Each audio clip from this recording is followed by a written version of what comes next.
Bonjour Thomas Müller, Bonjour Philippe. vous êtes directeur hydrogène et nouveau gaz chez GRDF. Avec la transition énergétique en cours, l'hydrogène émerge comme une composante clé et essentielle pour décarboner le mix énergétique. GRDF s'engage activement dans cette voie, notamment à travers des programmes de recherche et développement. Ces programmes de recherche et développement que vous suivez et que vous accompagnez, en quoi ils servent le projet d'entreprise Mission Décarbonation de GRDF ? Donc l'hydrogène pour nous fera partie du mix de solutions qui permettront d'avoir un réseau 100% décarboné à l'horizon 2050. Et pour pouvoir déployer les réseaux hydrogène, il nous faut toute une feuille de route technique, effectivement, qui vise à valider l'ensemble des composantes. On va retrouver à peu près une architecture similaire à celle du gaz naturel. Et il s'agit de vérifier que toutes les composantes matériaux vont être compatibles avec l'hydrogène. Donc ça passe par des tests, par des études, par de la certification, par de la qualification des fournisseurs. Tout ça, évidemment, sert à déployer des projets qu'on voit à l'horizon 2026-2027. Alors vous en avez évoqué quelques-uns, mais quels sont les défis pour GRDF dans le cadre de ces programmes de recherche et développement, voilà, pour conforter l'injection d'hydrogène demain dans des réseaux de gaz? Alors il y a plusieurs types de défis. Le premier, il est réglementaire. Aujourd'hui, on déploie des réseaux suivant une réglementation qui est l'arrêté du 13 juillet 2000. Donc comment est-ce qu'on adapte cette réglementation pour qu'elle tienne compte des spécificités du vecteur hydrogène? Donc effectivement, l'hydrogène a ses caractéristiques, ses spécificités, et donc ça demande une gestion du risque particulière, mais qu'on sait tout à fait gérer en tant que professionnel opérateur gazier. Un autre défi, c'est le défi de la réduction des coûts. Même si on est sur du matériel qui est assez équivalent à celui qu'on peut trouver pour le gaz naturel, il y a peut-être des matériaux un peu spécifiques qui permettent d'assurer la durabilité à l'hydrogène pendant des années.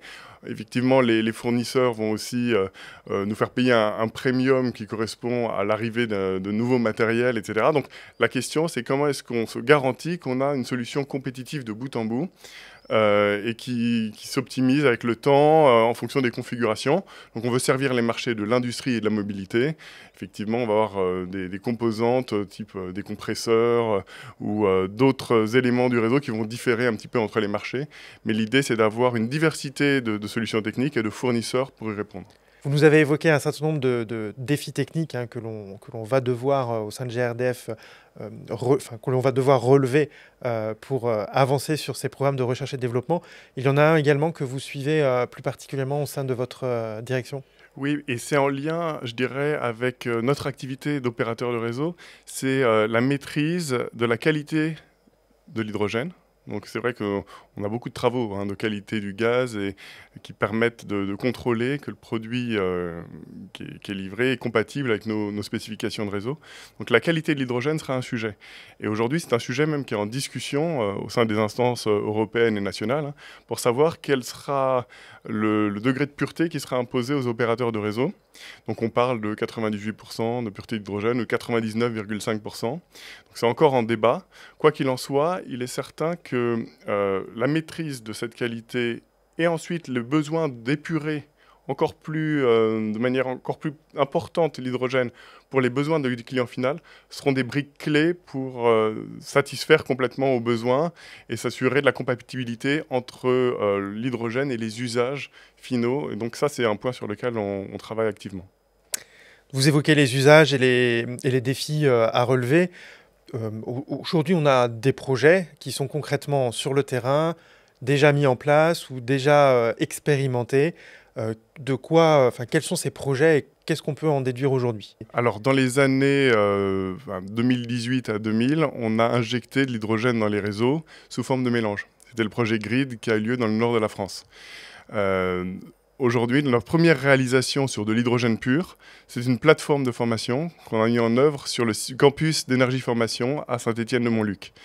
Là, on a pu vraiment déjà concevoir et déployer un premier réseau avec toutes ses composantes. Donc on voit qu'on est capable de le faire avec aujourd'hui les matériels disponibles. Les premiers projets sur le terrain, je dirais, sur la voie publique, seront à partir de 2026-2027 avec des partenaires qui sont la collectivité, le producteur d'hydrogène, le consommateur final. Et ça, voilà, on s'y prépare dès aujourd'hui pour être prêt d'ici 2 ans à peu près. Et des projets rendus publics, connus de tous, est-ce que l'on en a sur le territoire Oui, national? tout à fait. Alors, en fait, on a communiqué au sein du congrès Evolution en janvier 2025 sur 7 projets.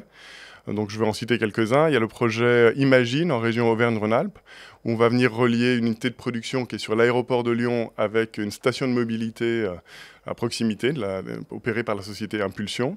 On a aussi un projet à Port-la-Nouvelle qui relie une unité de production opérée par la société Care à l'industriel Lafarge qui souhaite décarboner une partie de ses process à l'hydrogène.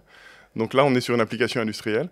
Et je peux en citer un troisième, c'est qu'on étudie la décarbonation de toutes les activités du port de Brest avec un réseau hydrogène. Et donc ça, c'est une convention qu'on vient juste de signer et qui est plus exploratoire, à regarder l'ensemble des potentiels usages qu'on pourrait décarboner à l'hydrogène. Et du coup, donc, ce sont des projets qui sont aujourd'hui publics et qui avancent dans leur développement. Et finalement, au sein de la direction hydrogène de GRDF, donc vous avez effectivement ce suivi de projet qui avance, mais on est sur de la recherche et développement, donc avec en général des visions à moyen et long terme. Vous faites de la prospective. Quelle est votre vision à moyen et long terme des orientations que que peut prendre cette filière hydrogène sur le territoire national, en Europe, voire dans le monde? C'est une question assez vaste, hein. Effectivement, là, on a un peu la stratégie pragmatique des petits pas. Notre idée, c'est d'abord de faire ces expérimentations sur le terrain pour valider l'ensemble du modèle technique, économique, les briques réglementaires qu'on est en train de développer, notamment avec l'administration. À terme, je dirais que le marché va dépendre de beaucoup de facteurs, y compris facteurs externes, qu'on ne maîtrise pas complètement aujourd'hui. Mais la vision actuelle en France, c'est que les marchés prioritaires seront les marchés de l'industrie, avec notamment les activités qui utilisent de l'hydrogène à des fins de matières premières et qu'il faut décarboner en urgence parce qu'aujourd'hui on utilise de l'hydrogène fortement carboné. Ensuite, on a effectivement la mobilité lourde sous ses différentes formes, routière, ferroviaire, maritime, qui pourrait présenter un intérêt à l'hydrogène pour gagner en autonomie par rapport à des solutions électriques. En cela, l'hydrogène est, je dirais, complémentaire au bio-GNV, qu'on peut aussi trouver sur ces applications-là.